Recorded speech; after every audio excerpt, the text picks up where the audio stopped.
शेतकरी बांधवांसाठी आनंदाची बातमी. तर आता पीक विमा कधी मिळणार आहे या संदर्भात आपण आजच्या व्हिडिओमध्ये माहिती पाहणार आहे. ज्या ज्या शेतकऱ्यांना पीक विमा मिळालेला नसेल त्यामध्ये 2023चा असेल, 2024 असेल, 2025 असेल, तर अशाने हा व्हिडिओ शेवटपर्यंत बघा. तर पीक विमा अजून काही मिळालेले ना शेतकरी असेल तर अशाने हा व्हिडिओ शेवटपर्यंत बघा. पीक विम्याचे पैसे अधिक आले नसतील तर पीक विमा कधी मिळणार आहे. पीक विमा जे काही बाधित झालेलं जे काही पीक आहे त्यामध्ये प्रधानमंत्री पीक विमा योजना राज्य, त्यामध्ये खरीप असेल, रब्बी असेल, उन्हाळी पीक विमा असेल, तर अशा शेतकरी बांधवांनी हा व्हिडिओ शेवटपर्यंत बघा. तर पीक विमा उशिरा का होतो? तर बरेच जिल्ह्यांमधील पंचनामे काय आहे यामध्ये पंचनामे अधिक उशिरा होते. का होते? उशिरा होते किंवा त्याला टाईम लागते, त्यामुळे त्यांचे पैसे इथं लेट होते. सर्वे इथं होत नाही. पीक विमा कंपनी असेल शासन मंजूर करत नाही किंवा पीक विमाचा अहवाल जे आहे इथं रिजेक्ट केला जातो, त्यामुळे तुमचे पैसे इथं रखडले जाते. आता या तारखेपासून या जिल्ह्यांमध्ये पीक विम्याची जमा होण्यास सुरुवात होणार आहे, जे की या शेतकरी बांधवांच्या खात्यामध्ये. तर आता कोणत्या जिल्ह्यात व कोणत्या शेतकरी बांधवांच्या खात्यामध्ये व कोणाला पीक विमा मिळणार आहे ते आपण इथं पाहणार आहे. पीक विमा कधी मिळणार आहे? ज्या जिल्ह्याचे पंचनामे पूर्ण झालेले आहेत तर त्या जिल्ह्यांमध्ये 7 ते 21 दिवसाच्या तिथं पीक विमा दिला जातो. किती दिवसाच्या? 7 ते 21 दिवस.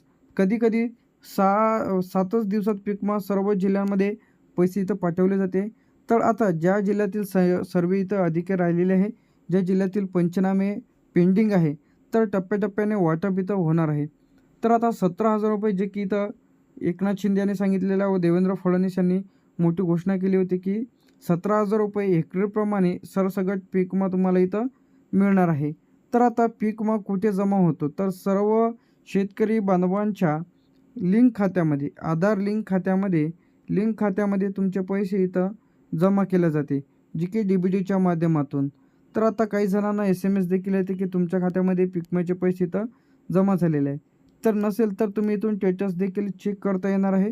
प्रधानमंत्री पीक विमा योजना PMFBY प्रधानमंत्री फसल विमा योजना ऑफिशियल पेजवरती जा, तुमचा अर्ज क्रमांक टाका, त्यानंतर आपला जिल्हा निवडा, पेमेंट स्टेटसवरती क्लिक करून चेक करता येणार आहे. पंचनामे पूर्ण झालेले जे की जिल्हे आपण इथं आता पाहणार आहे. सर्वप्रथम आता जे की या जिल्ह्यांमध्ये पंचनामे इथं पूर्ण झालेले आहे. सर्वप्रथम यामध्ये येते आपलं अहमदनगरमध्ये पंचनामे पूर्ण झालेले आहे. अकोला, अमरावती, बुलढाणा, बीड, हिंगोली, परभणी, नांदेड झाल्याच्या नंतर आपल्या इथे जालना, नंदुरबार, लातूर, उस्मानाबाद, सोलापूर, सांगली. तर जे की आपण हे जिल्हे बघत आहे तर या जिल्ह्यांमधील पंचनामे इथं पूर्ण झालेले आहेत, जे की खात्यामध्ये इथं अहमदनगर असेल, अकोला, अमरावती, बुलढाणा, बीड, हिंगोली, परभणी, नांदेड, जालना, लातूर, उस्मानाबाद, धाराशिव, सोलापूर, सांगली. तर या जिल्ह्यांमध्ये पीक विमा जमा होण्यास सुरुवात, तर पंचनामे इथं कंप्लीट झालेले आहे. त्यानंतर इथे आपलं यामध्ये जळगाव, यवतमाळ, वाशिम, नाशिक, पुणे, कोल्हापूर, सातारा, सांगली, सोलापूर, तर या जिल्ह्यातसुद्धा पंचनामे झालेले जे की जिल्हे आहेत तर या जिल्ह्यांमध्ये पैसे इथं येत आहे. ज्या जिल्ह्यातील पैसे इथं पंचनामे झालेले आहेत तर अशा जिल्ह्यांमध्ये पैसे इथं वाटप होणार आहे. तर आता पेंडिंग जिल्हे काय, यामध्ये पेंडिंग जिल्हे आपण इथं पाहत आहे. सर्वप्रथम यामध्ये इथे धुळे, जे की जिल्हे इथं पाहत आहे आपण हे पेंडिंगच आहे. नंदुरबार, छत्रपती संभाजीनगर, नागपूर, वर्धा, भंडारा, गोंदिया, चंद्रपूर झाल्याच्या नंतर येथे आपलं यामध्ये गडचिरोली, रायगड, रत्नागिरी, सिंधुदुर्ग, ठाणे. तर हे जे काही जिल्हे आपण इथं पाहत आहे, हे जे काही जिल्हे आहे हे जिल्हे आहे आपले पेंडिंग जिल्हे.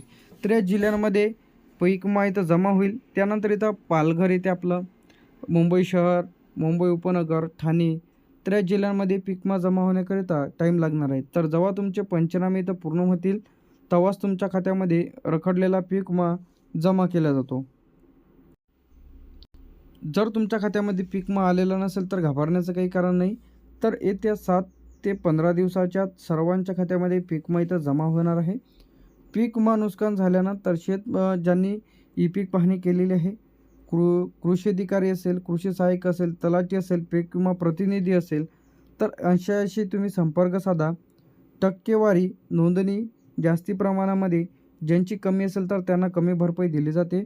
जर पंचनाम्याच्या यादीमध्ये नाव असेल तर तुम्ही तलाठी, ग्रामसेवक तर यांची भेट घ्यायची आहे.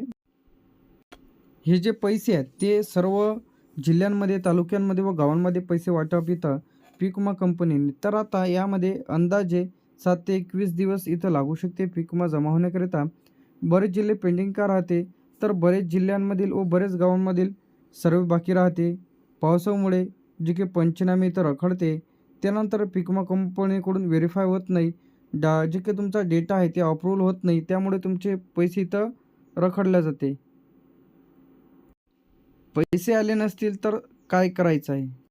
तर आता जर तुमचे पैसे आले नसतील तर तुम्ही बँकमध्ये चेक करा. ग्रामसेवक, कृषी सहाय्यकाला भेट द्या, कृषी अधिकाऱ्याला भेट द्या. पीक विमा कंपनी हेल्पलाईन नंबर 14447, तर या हेल्पलाईन नंबरला कॉल करा. तर तक्रार केल्याच्या नंतर 7 ते 15 दिवस इथं अपडेट होण्याकरिता इथं लागू शकते. तर आता पंचनामे पूर्ण झालेल्या जिल्ह्यांमध्ये सर्व शेतकरी बांधवांच्या खात्यामध्ये जो काही पीक विमा इथं जमा होईल, तर यामध्ये 7 ते 21 दिवस लागू शकते पीक विमा जमा होण्याकरिता. तर राहिलेला जो काही पीक विमा आहे ते जमा होण्यास सुरुवात होणार आहे.